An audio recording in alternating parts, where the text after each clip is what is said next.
Ha. Fırlat bir dənə belə elədi, bir dənə bax belə elədi. Belə niyə elədi ki? Yəni də mən deyil.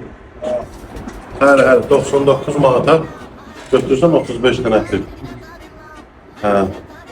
Bəli, 20 saata 15 bahalı.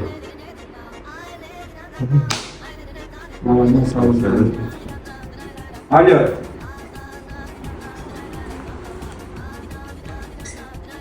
Her şey dahil 200 manat.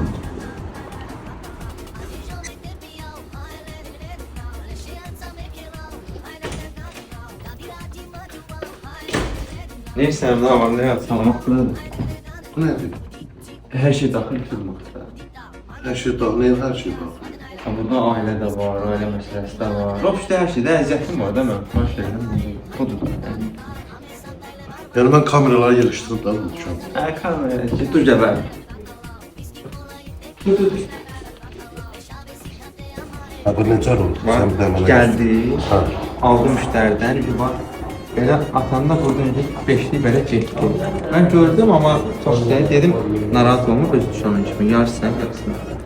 Həqiqətən sən. Hə, belə şey olsun. Bəs atası, Boş ver. atası harada çare vermişdir?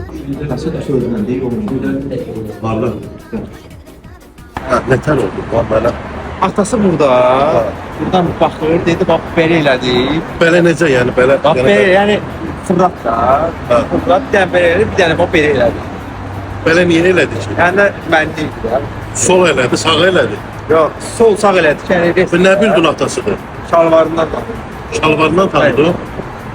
Şalvarını necə tanıdı? Mən tanıyırım da. Get baxım gedir. Sağla açdı, solla. Sağla açıb sol. Sonra necə girdi içəri? Belə girdi. Belə girdi içəri. 100 var. Niyə?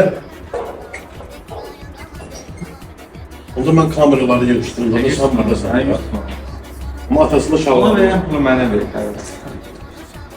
Gel. Bak. Her şey dahil. 200 manat. 200 manat almışdım da yani. Buyur. Bu mənim ana sözlükümə halalım da. Yəni, Halal xoşun olsun. Əmi, elə söhbətlər, yəni... Yani ben sana güvenirim. Özü demişdi ki, içmədimə, yəni mən dedim ki, narahat olma. Yəni mən bildim, YouTube baktım. Yəni. Yok elbette ki arı o zaman şeyler. Vaxtında, yəni xahiş edirəm gecikməz. Tamam yaxşı. Heç, Allah bazar versin. Sağ salam. Sağ salam.